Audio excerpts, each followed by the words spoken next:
अस्सलामुअलैकुम प्यारे बच्चों। आज हम नए दोस्त बनाएंगे और सीखेंगे ओ से शुरू होने वाले वर्ड्स।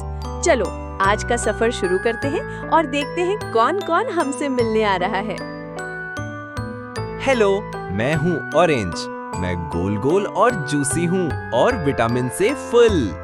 और याद रखना, मैं भी ओ से शुरू होता हूँ। बिल्कुल सही।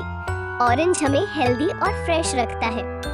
हेलो दोस्तों, मैं हूँ आउल। मैं रात को जागता हूँ और अपनी वाइज आईज से सब कुछ देख लेता हूँ। और बच्चों, मैं ओ से शुरू होता हूँ। वाह, आउल तो बहुत स्मार्ट और वाइज दोस्त है। हाय फ्रेंड्स, मैं हूँ ऑक्टोपस। मेरे पास हैं 8 आर्म्स और मैं पानी में रहता हूँ। और गेस करो, मैं भी ओ से शुरू होता हूँ। वाओ, ऑक्टोपस तो बहुत अमेजिंग और फन दोस्त है। बच्चों, आज का सफर बहुत मजेदार था।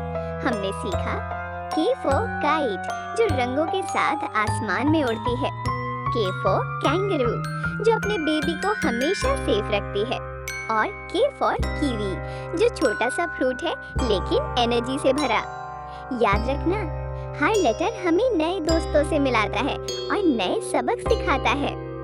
मिलते हैं अगले एपिसोड में एक नए लेटर के साथ। अल्लाह हाफिज प्यारे बच्चों।